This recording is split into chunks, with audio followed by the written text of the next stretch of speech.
For the past 4 years, Craig Pollock has been secretly laying the groundwork for a new Formula One team unlike any other already on the paddock. Now he's ready to share his plans with the world.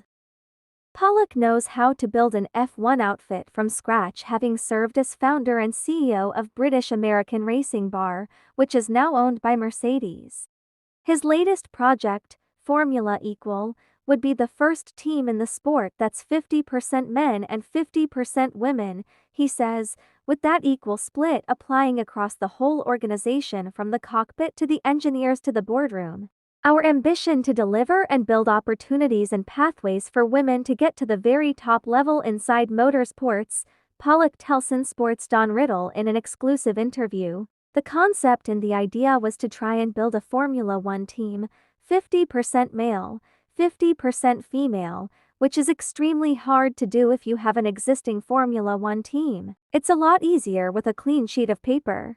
If Pollock's application for the team is successful, Formula Equal would potentially debut in 2026. It would be a notable development in a sport and industry often spotlighted for its lack of gender diversity. A 2016 survey conducted by the FIA, Motorsports global governing body, found that, in European motorsport, women accounted for 6.5% of drivers, 16% of institutional employees, and 19% of volunteers. The FIA's Women in Motorsport Commission, launched in 2009, seeks to change those figures, advancing female participation on and off the track through events, initiatives, and educational programs. Its ambassadors include Essie Wolf, who in 2014 became the first woman in 22 years to take part in a Grand Prix weekend, and Tatiana Calderon, who has served as a test driver for the Sauber F1 team, now Alfa Romeo.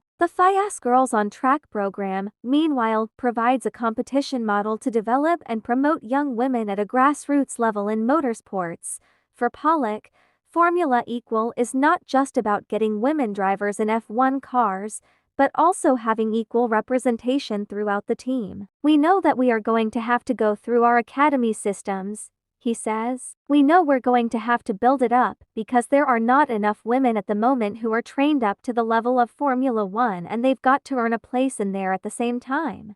There are currently 10 teams on the F1 grid, each with 2 drivers on the start line of every race throughout the season.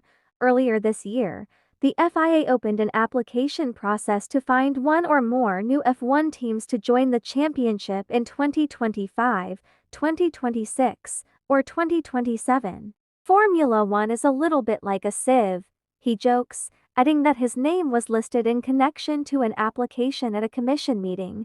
You've got to be very careful who you talk to. I had to basically admit, yes, it's correct. We have made an application and that was it. As part of the selection process, the FIA will assess, among other things, a detailed business plan, the team's experience, technical ability and resources, and the potential to raise and maintain sufficient funding.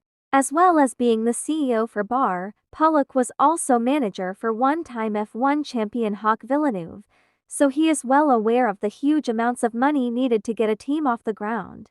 He cites comments made by Mercedes boss Toto Wolff last year estimating that it would cost a new team around $1 billion to join F1.